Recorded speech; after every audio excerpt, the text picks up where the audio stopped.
Donc première étape, c'est placer les layers de contrôle pour transformer le sketch noir en teinte bleutée.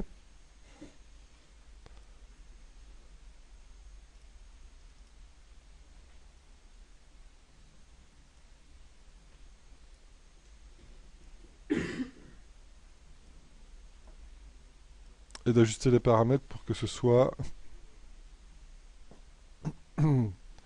bien clair, pour qu'on puisse voir les traits noirs de l'ancrage. Et attention, il y en a qui ont loupé cette étape-ci dans les autres classes. Comme on veut faire un trait très fin, il faut absolument augmenter la taille de l'image avec le petit cadenas. Et là, vous mettez au moins entre 2000 et 3000 pixels de côté. Donc là, je vais mettre 2500. D'accord, pour avoir beaucoup plus de définition. Et autre chose aussi, si votre sketch ne prend pas assez de place dans l'image, ben, n'hésitez pas à placer votre sketch en grand dans l'image. D'accord? Et ensuite, vous allez faire votre line. Ici, je vais le faire en noir avec un crayon de 5 pixels, un crayon noir de 5 pixels. Et donc ici, on va vraiment faire quelque chose de très fin qui va suivre les formes du sketch et qui va venir préciser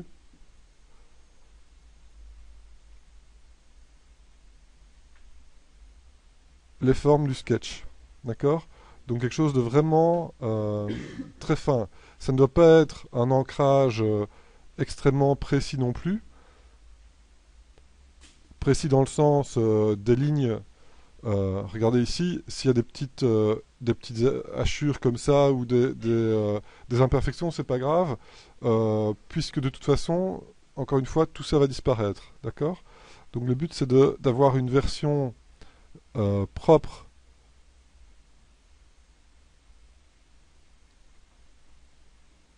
du sketch avec un trait assez fin.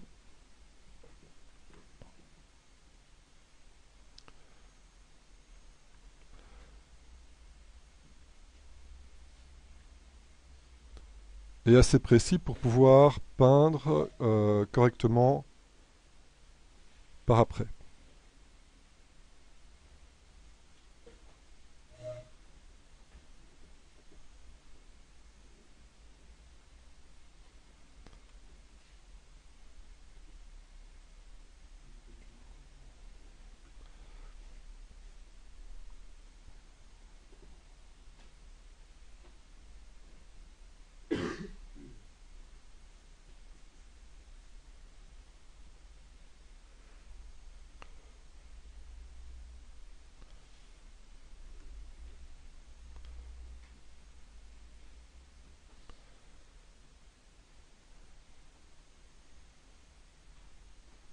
Ok, et là donc on voit que au départ d'un sketch où il y a des traits plus gros, des hachures, etc., eh bien on obtient quelque chose de bien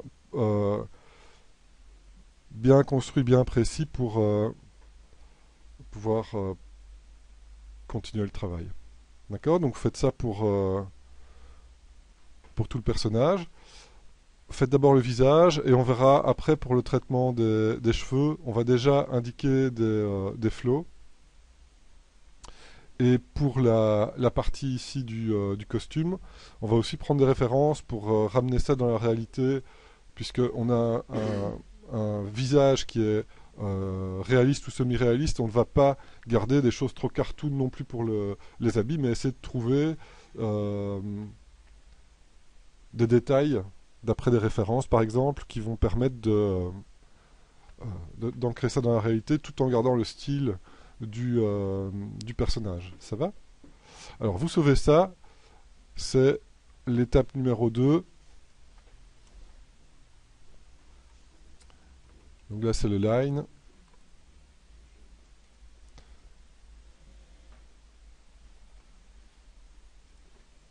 Je vais continuer ici sur le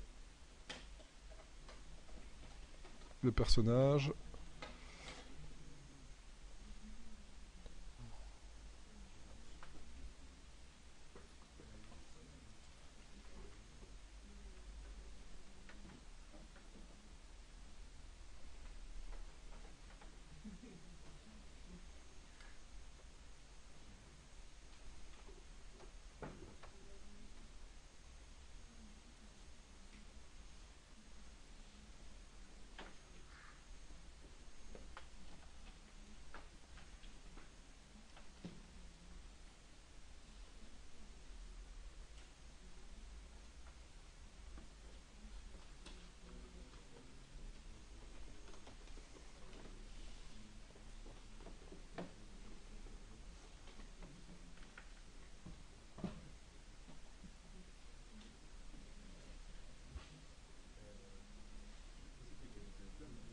C'est plus Capitaine Flamme, non?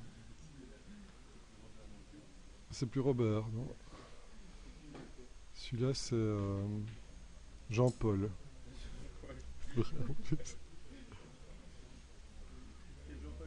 Belmondo.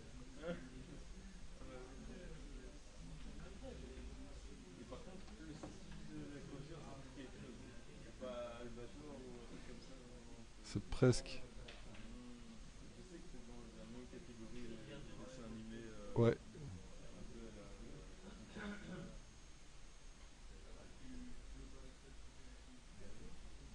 C'est Cobra.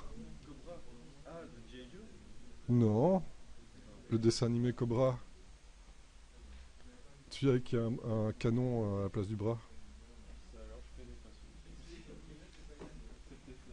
Trop vieux.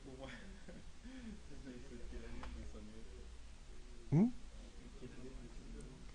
Oh, fin 80, début 90.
Pour moi, il est tellement insupportable que c'est le vrai méchant quand même.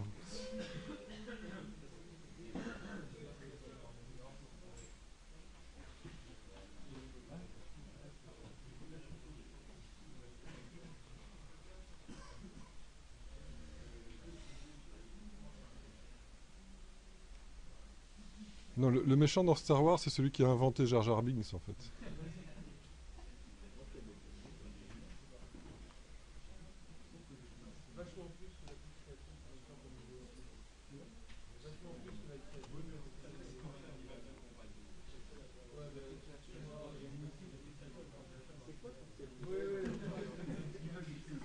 Hmm.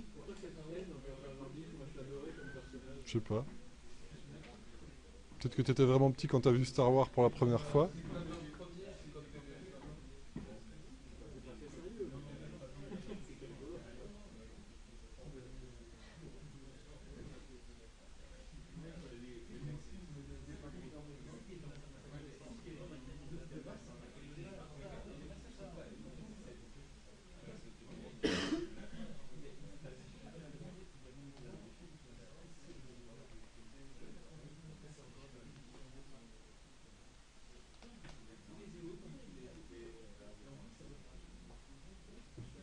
Mhm. Sur le personnage, on a un tatouage ou une peinture. On fait comme le contour de la peinture ou ça sera à la couleur? Tu peux faire le contour, hein.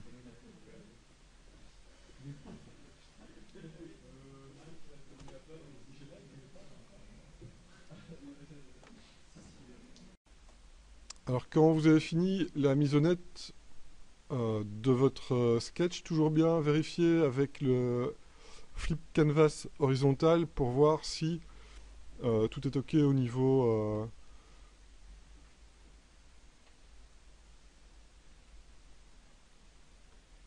des proportions, etc., de la perspective. Et c'est plus facile de voir les défauts quand vous flippez l'image. Ça vous permet de rectifier les choses qui peuvent encore poser problème.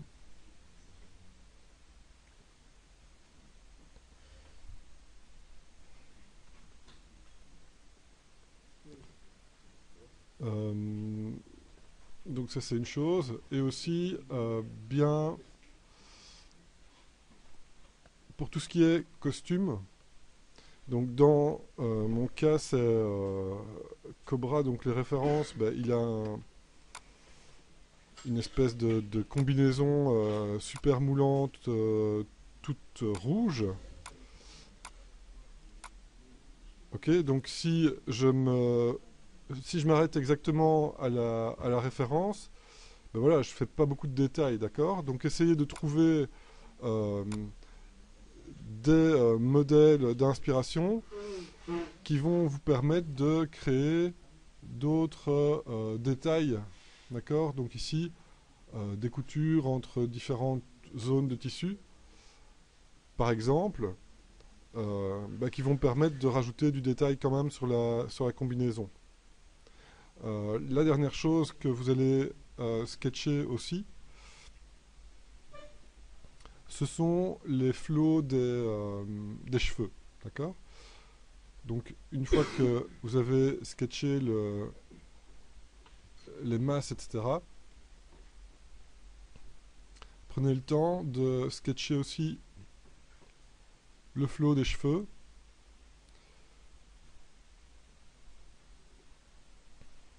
Ça va vous aider pour la mise en couleur.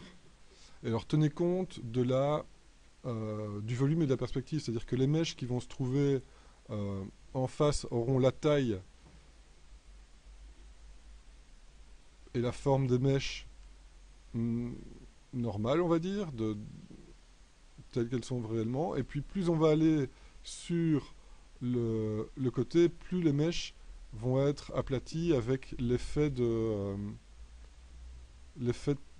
perspective. D'accord? Donc tenez compte de ça quand vous faites vos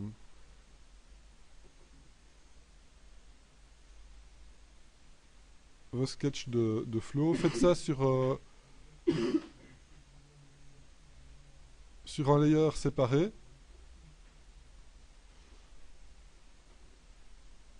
Comme ça vous permet de revenir par après réajuster.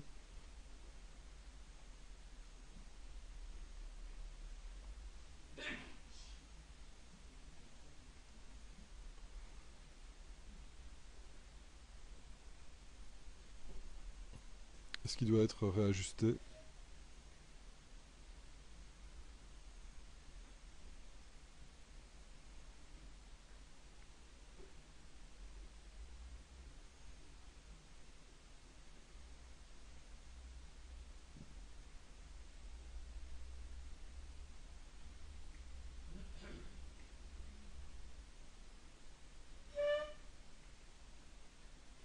Alors ça ne veut pas dire qu'on va faire toutes les mèches, mais ça veut dire que pour votre colo, bah, vous aurez déjà les bons volumes à suivre.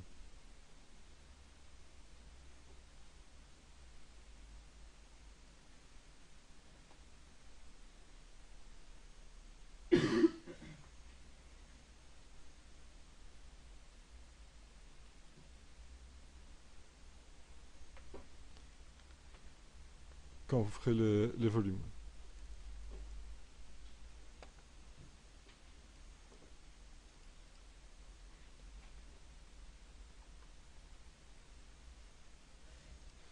Donc j'en vois qui avance déjà. La suite, eh bien, c'est de placer sous votre line que vous pouvez mettre en multiply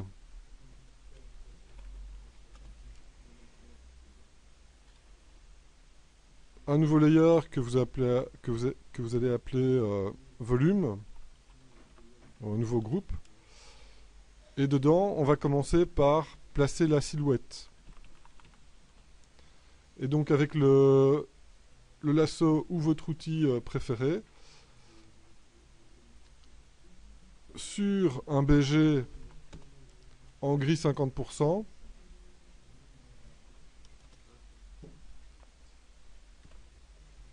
eh bien on va commencer à travailler sur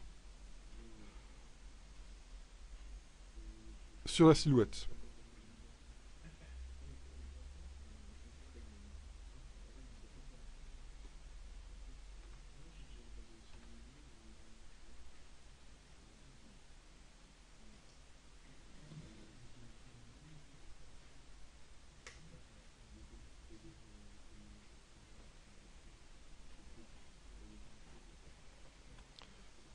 Et donc je vais prendre un gris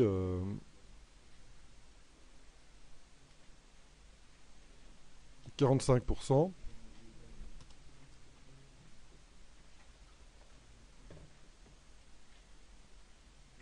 Et commencer à remplir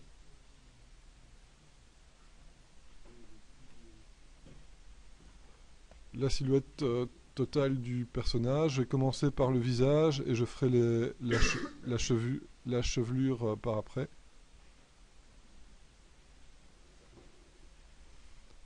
Et donc là, important de bien être précis par rapport aux fines lignes qu'on a placées.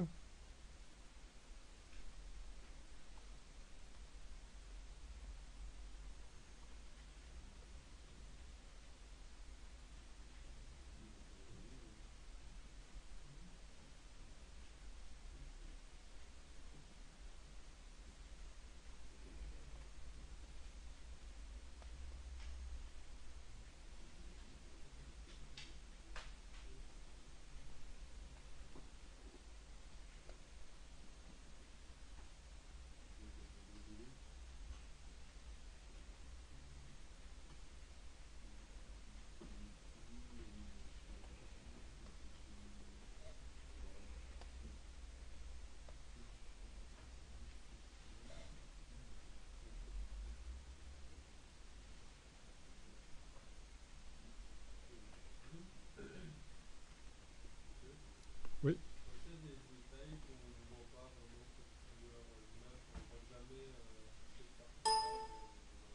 Ouais.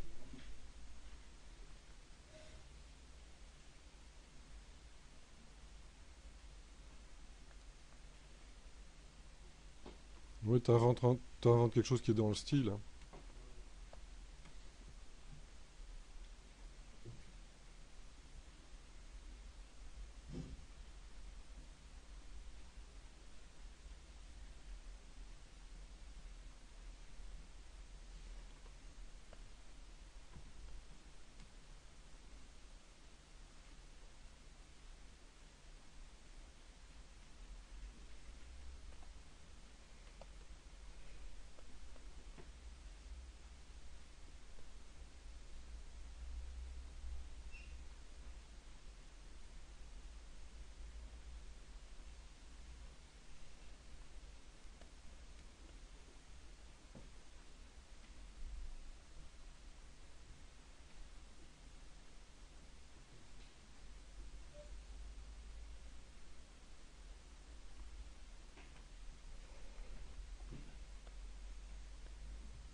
Donc si je préfère le pinceau pour faire les cheveux parce que c'est un petit peu plus facile de faire les petites mèches avec un pinceau qu'avec le lasso.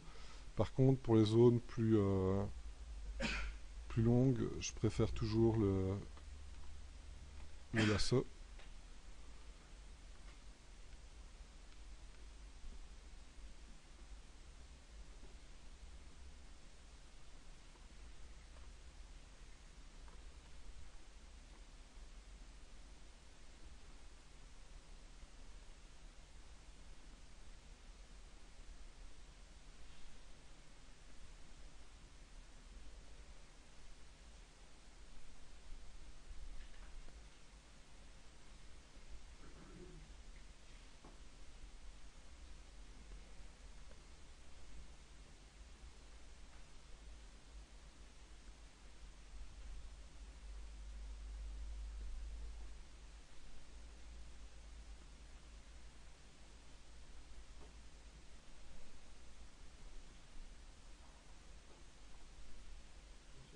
Oui.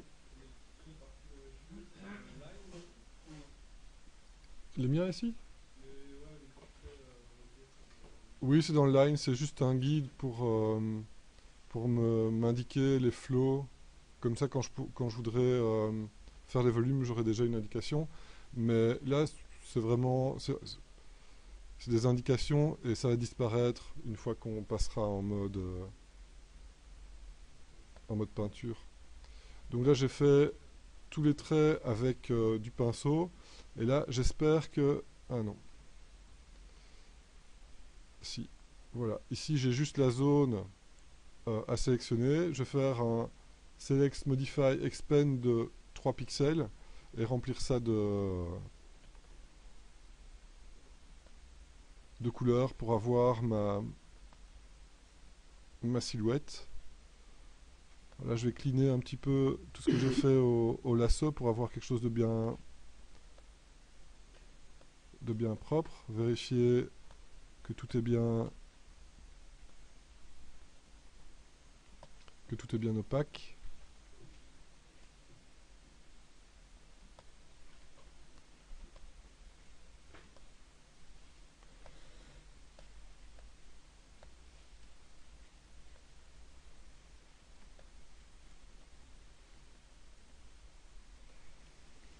Et donc une fois que c'est fait, je vais aussi inclure mon trait à l'intérieur de la silhouette. Alors moi ici mon trait, c'est pas sur un calque, c'est sur plusieurs calques. Alors comment est-ce que je vais récupérer la sélection du trait? Eh bien en dessous de mes traits, je vais placer un layer blanc, faire un select all, un copy merge de ce qui est affiché, créer un nouveau channel, remplir avec ce que je viens de copier, intervertir tout ça pour avoir le trait, contrôle-clic dedans pour récupérer la sélection du trait. Là, je peux mettre ça à la poubelle. Je peux mettre ça à la poubelle aussi. Et dans la silhouette, je remplis avec la couleur de premier plan pour avoir le trait qui est imprimé dans la silhouette aussi. Puis s'il y a des petites choses à rectifier, ce que je peux faire, c'est remplir 2 fois avec la couleur du trait pour être sûr que ce soit rempli à 100%.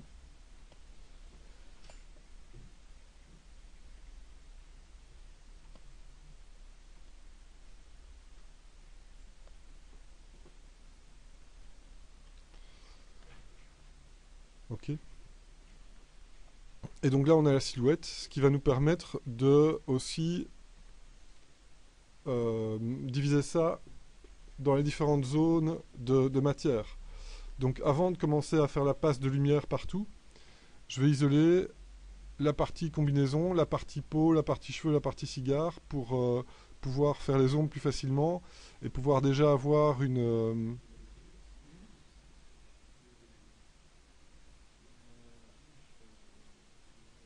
un feedback sur les différentes matières. Donc ici je sélectionne la base, intersection avec la silhouette. Là, je vais rectifier ici pour les cheveux. Et donc ça, je vais appeler suit. Et je vais remplir avec une couleur légèrement plus foncée. Donc ici, je vais aller jusqu'à 40.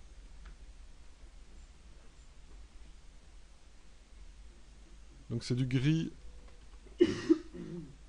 40 pour la combinaison.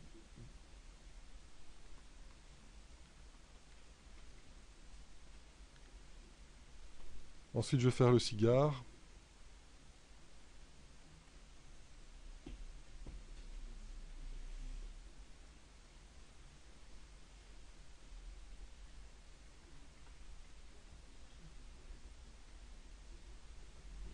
Ce sera du gris 40 aussi.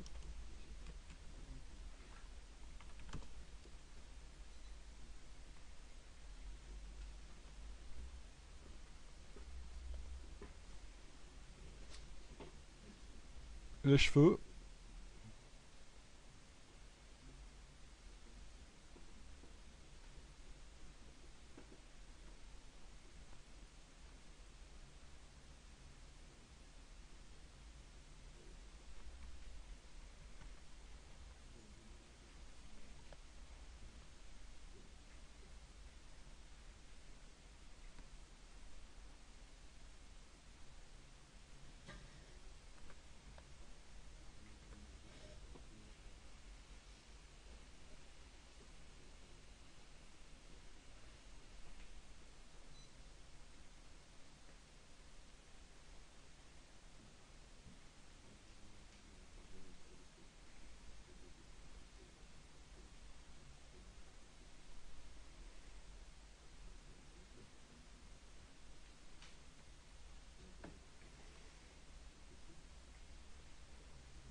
Et pour les cheveux,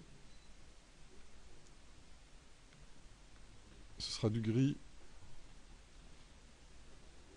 48.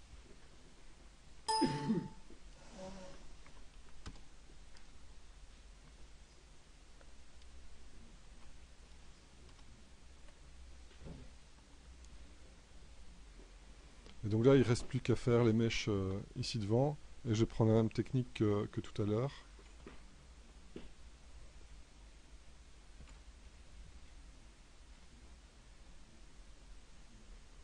Alors je vais mettre en blanc pour bien voir ce que je fais.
Voilà.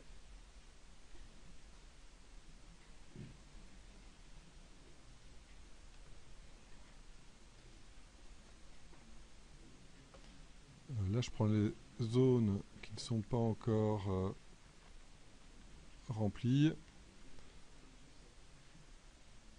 On expand de 3 pixels. On remplit de blanc.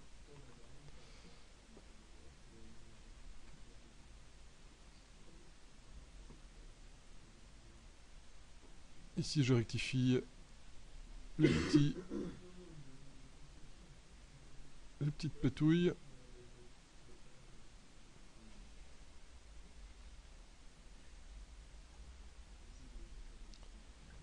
Ok.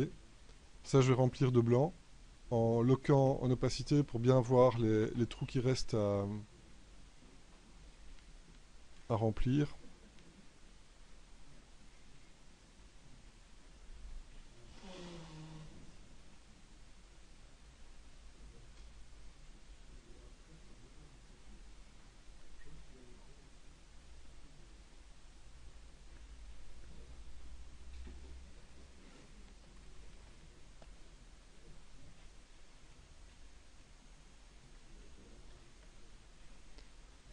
Ok.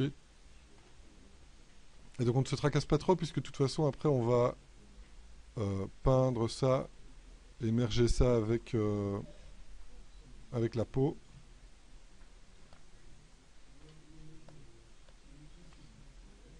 Ok. Et donc on va retirer le cigare de cette zone-là.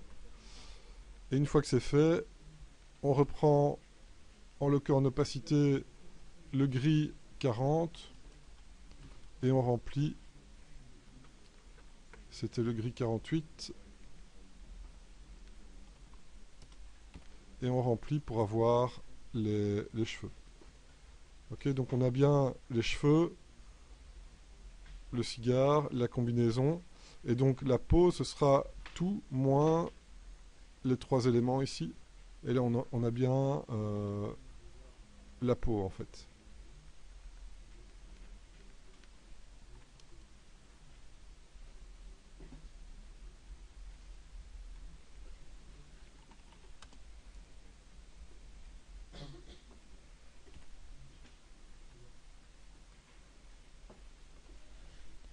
Donc avoir ces layers avec déjà les éléments peints dedans, ça permet de contrôle-cliquer dedans et de pouvoir facilement isoler ces différentes...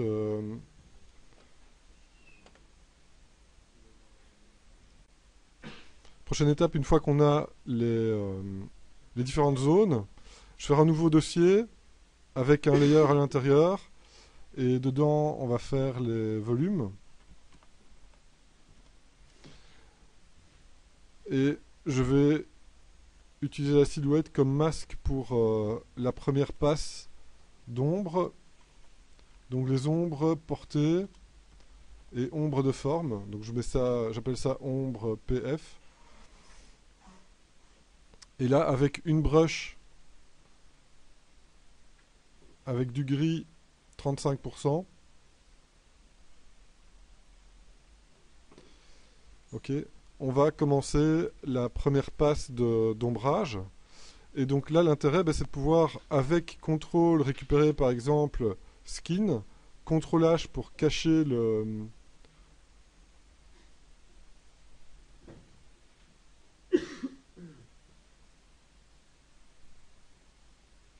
Donc contrôle H pour cacher la sélection. Et là, on peut commencer à faire notre éclairage à 45 degrés.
Et donc bien mettre 50% dans l'ombre.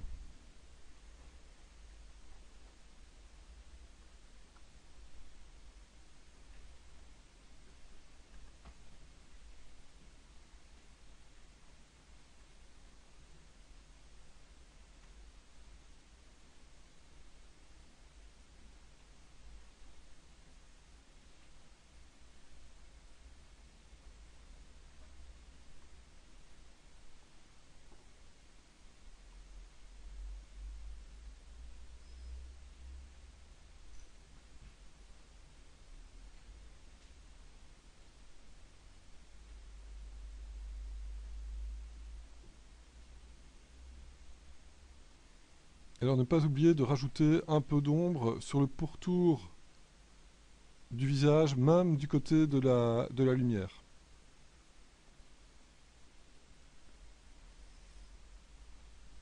Alors une fois qu'on a fait les ombres de forme du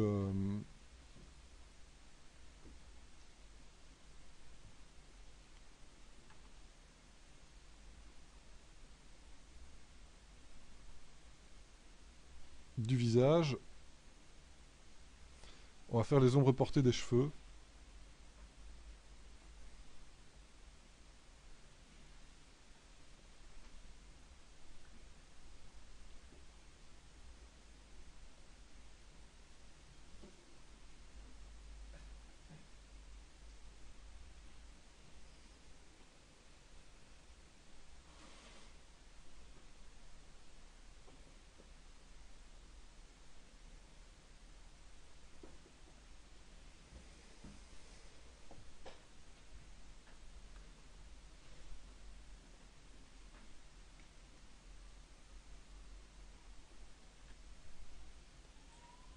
Et même sur le côté du nez couleur...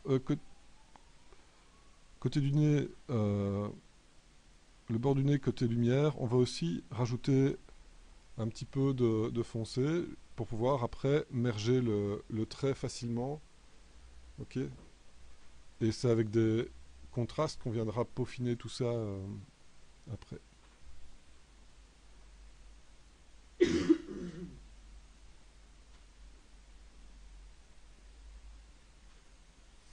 Donc ne travaillez pas trop dans le détail puisqu'on va flouter tout ça et qu'on va gérer les nuances et les subtilités par après. Donc là c'est vraiment les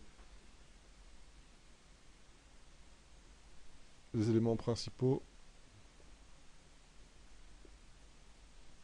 qui sont ombrés. Une fois que c'est fait, vous pouvez prendre les cheveux, CTRL H, et faire le même travail pour les cheveux.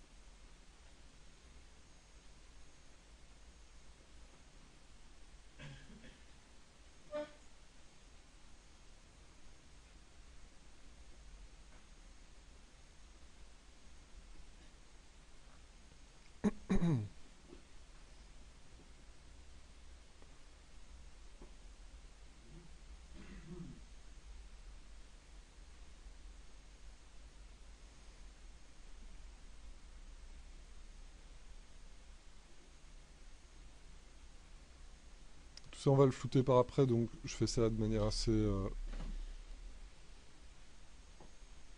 grossière pour commencer.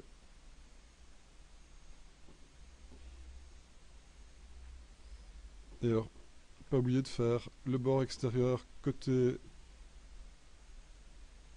lumière, légèrement foncé aussi. On viendra rajouter la lumière par après en fait.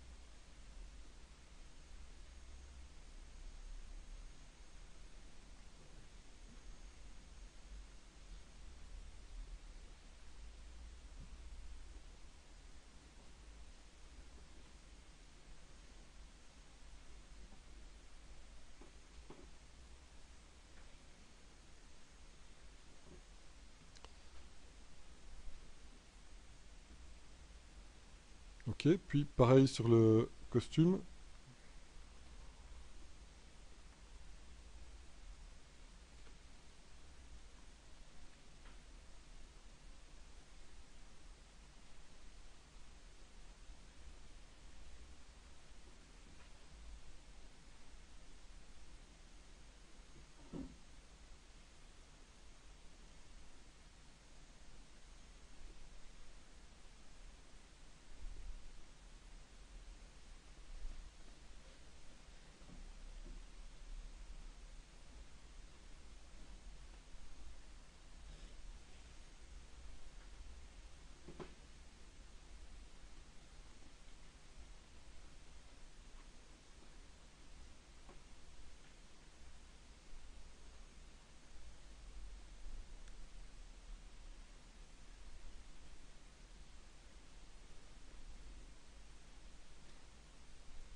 Et encore une fois, rajouter un peu de foncé du côté extérieur de la lumière aussi.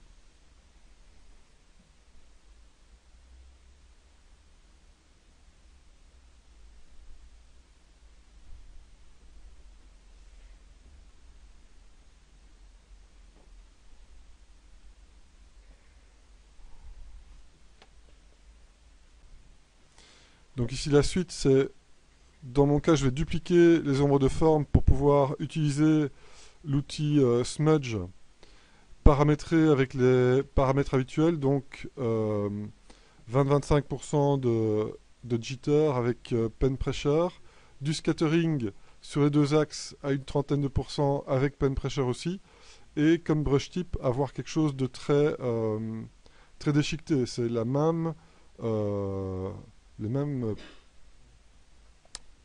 paramètres que ceux qu'on avait utilisés sur le projet précédent. Et donc là, ça va permettre de flouter là où c'est nécessaire la première pose d'ombre. D'accord? Et on va déjà pouvoir ramener des dégradés dans les zones de gris. Alors, c'est un outil qu'on va utiliser, enfin que je vais utiliser beaucoup.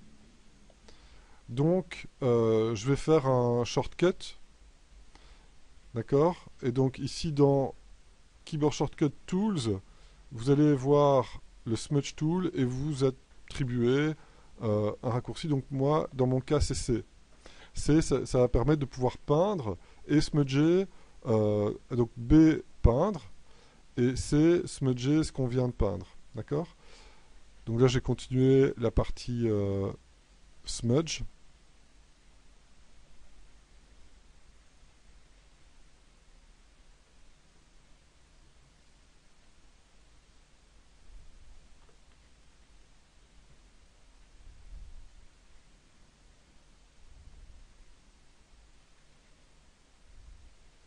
Important de bien smudger la couleur qu'on a placée du côté de la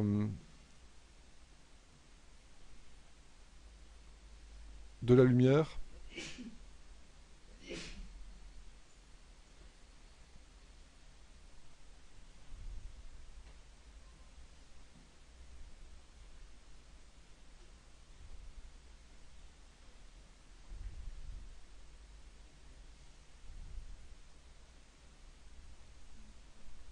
Et là, on voit les modelés qui commencent à apparaître. Alors regardez, vous n'êtes pas obligé de tout smudger. Ici, je garde quelque chose de plus sharp ici dans le bord de la petite poche des yeux pour justement garder le côté enfoncé de cette zone-là. Donc à vous aussi de gérer si vous voulez tout smudger ou pas. Et donc ici, je vous disais de ne pas être trop précis pour le moment, en tout cas dans les cheveux, puisque comme on smudge, bah voilà, on perd un petit peu de la précision qu'on avait.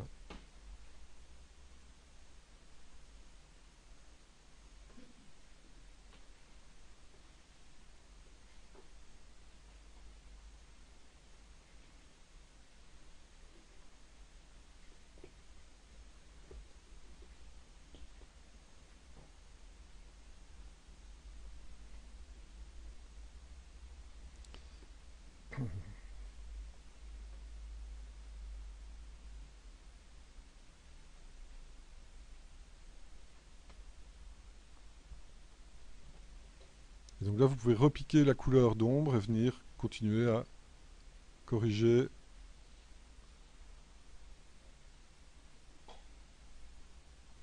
Et donc là, le C pour le smudge et le B pour la brush.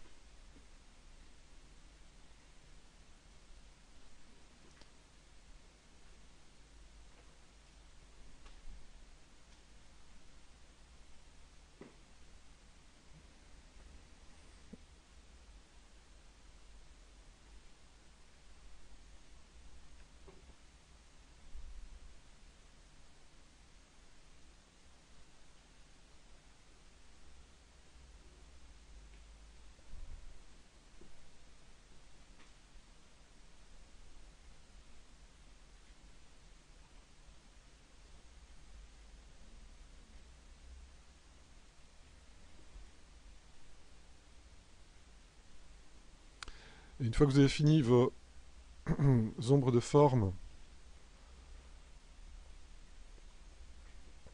de base, en fait, vous pouvez maintenant rajouter, quand vous avez bien tout smudgé,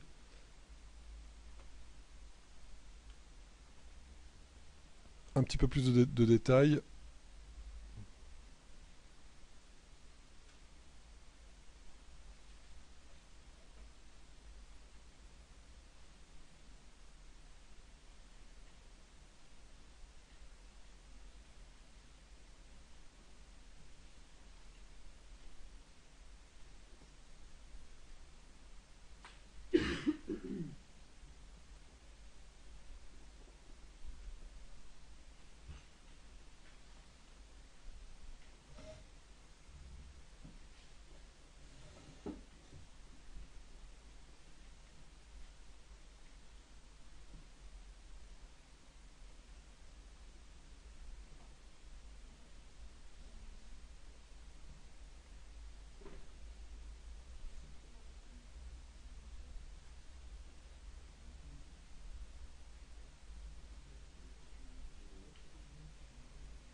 Alors dans les zones de lumière franche, on va éviter de rajouter trop de détails de cheveux. Par contre, dans les zones qui sont un petit peu plus sur les bords, situées sur les bords de la masse chevelue, on va pouvoir jouer avec un petit peu plus d'effet.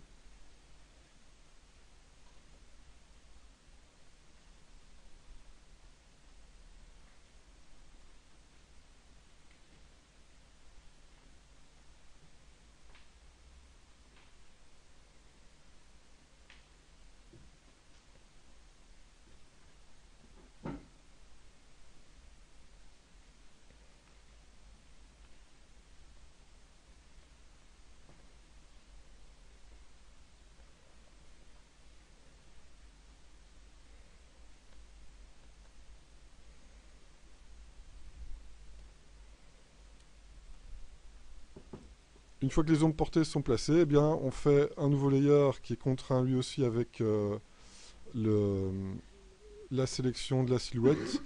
Là, on va faire les core shadows. Et donc là, on va prendre un gris encore plus foncé. Donc là, on est à 35, on va aller jusque 20.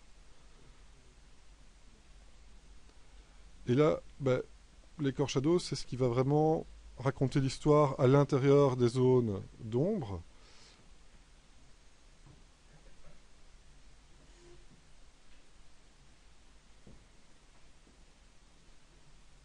On va bien foncer la zone qui est en dessous de l'œil, en dessous de l'arcade et autour de l'œil. Et vous pouvez dessiner avec des hachures, etc. Et puis avec le smudge, venir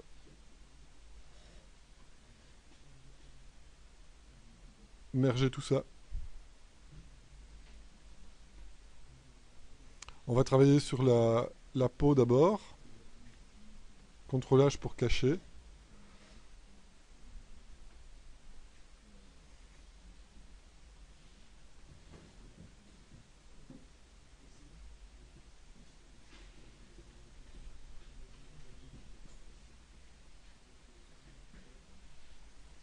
Donc je place les ombres et puis je viens les intégrer au fur et à mesure.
Il n'y avait pas de bagarre hein, dans le fond de la classe là-bas.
Ok, donc on vient raconter l'histoire de ce qui se passe à l'intérieur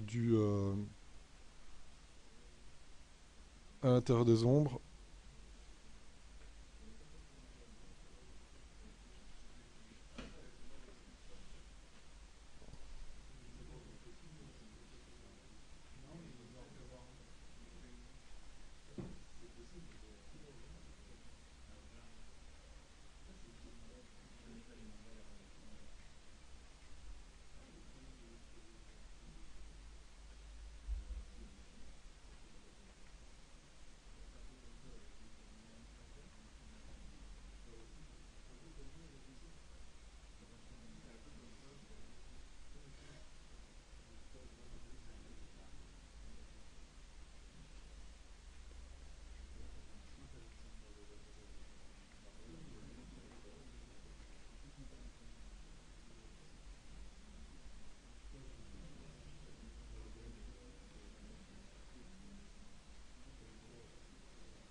Ok, donc là on voit que les Cœur Shadow viennent raconter de l'histoire à l'intérieur des ombres. On reprendra là à partir de la fois prochaine. Donc essayez d'avancer un maximum dans l'ombrage de votre personnage. De toute façon, on va pouvoir encore repeindre par-dessus tout ça après, donc ne vous tracassez pas si c'est pas encore exactement comme vous le voulez.